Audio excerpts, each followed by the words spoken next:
بسم اللہ الرحمن الرحیم۔ پیارے بھائیوں، یہ بات یاد رکھیں کہ تمام عبادات میں سب سے معزز عبادت، سب سے عظیم عبادت ہے سجدہ۔ یہ سجدہ ایسی عبادت ہے جس میں انسان کو اللہ کا قرب حاصل ہوتا ہے۔ نبی علیہ السلام نے ارشاد فرمایا کہ بندہ مسلمان حالت سجدہ میں رب کے سب سے زیادہ قریب ہوتا ہے، حالت سجدہ میں دعا قبول ہوتی ہے۔ خود رب ذوالجلال نے آپ علیہ السلام کو حکم دیتے ہوئے ارشاد فرمایا وَاسْجُدْ وَاقْتَرِبْ، سجدہ کیجئے، رب کا قرب حاصل کیجئے۔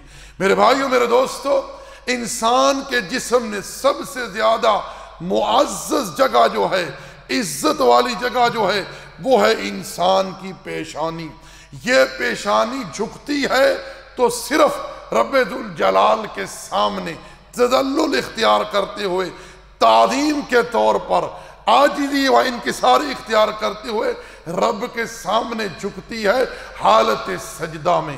ما سوا اللہ جل وعلا کے ایک مومن کا سر کٹ تو سکتا ہے، مومن آگ میں جل تو سکتا ہے، مومن مر تو سکتا ہے، لیکن اللہ کے سوا اس پیشانی کو، اس معزز جگہ کو کسی مخلوق کے سامنے ذلت اختیار کرتے ہوئے کبھی نہیں جھکائے گا۔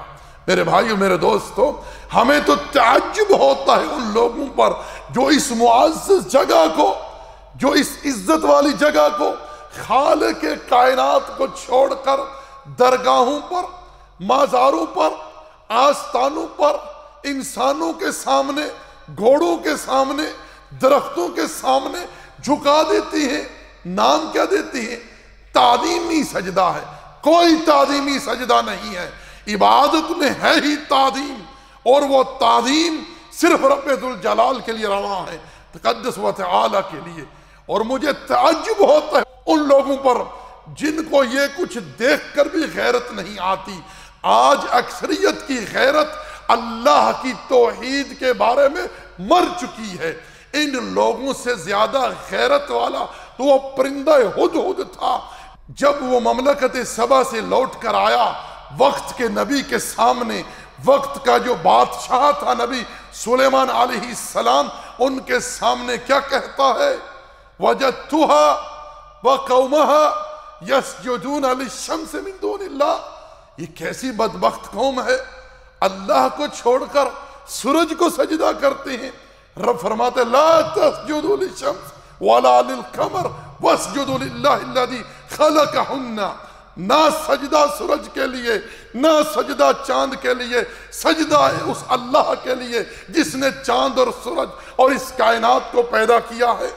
پیغمبر علیہ السلام کے سامنے صحابہ آئے، کہنے لگے اللہ کے رسول، کیسر اور کسرا کے جو لوگ ہیں ان کے سامنے سجدہ ریز ہوتے ہیں، آپ اس چیز کے زیادہ مستحق ہیں کہ آپ کے سامنے سجدہ کیا جائے۔ آپ نے فرمایا نہیں، اللہ کے سوا کسی کے لیے سجدہ جائز نہیں۔